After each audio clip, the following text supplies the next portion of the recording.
Today we're in County Durham with Cox Agri, a recent customer, and I'd like to introduce Ian Spohr. Hello. Ian, would you like to tell us a little bit about your business up here? Okay, Cox Agri, we've been in business since 1850. Predominantly we supply animal husbandry products to the agricultural market.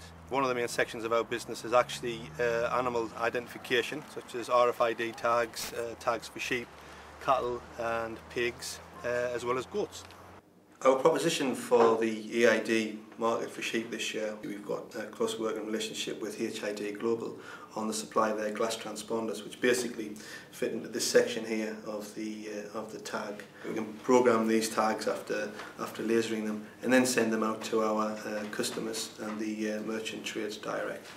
The reason why we actually positioned ourselves next to EiD Global was basically because of the quality. What we can't do is have a tag which we produce here and then fails at the abattoir or fails to read at the market. If you can't read an animal, it's useless. It has to be returned back to farm, which is obviously a great expense to the farmer and to the industry as a whole.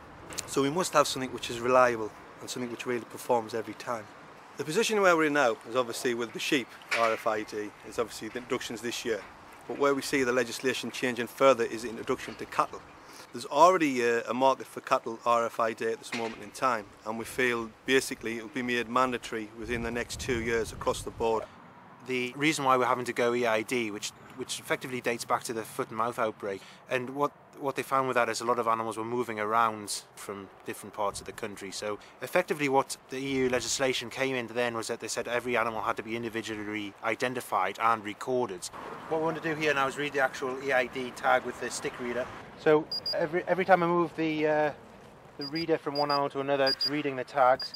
So even though I'm actually able to read each one over and over, it's not actually storing those. One of the devices we've got here is an Iconics electronic weighing system. The unit can be used in wet conditions, so that it's designed for agricultural and in the UK wet weather we have. We can scan the tag and that information can be transmitted to the weigher, so that saves a lot of time and effort in actually having to manually enter each animal's number. You can then transfer the information from the stick reader onto your computer, and then obviously once you've got the information on there you can make a lot of practical use for both legislation and management purposes, so recording things like veterinary treatments or movements of the animal on and off the holding. The alligator system is an aluminium lightweight mobile sheep pen. So what we do is we take the pen to the animal. The alligator can hold up to 40 hurdles and a 10-foot to 20-foot dosing vase on there. So there's your dosing vase, there's your pen, and they can do whatever job they want. They've got foot baths that go in there, a yoke, they've got anti-backing gates, anything they want on there.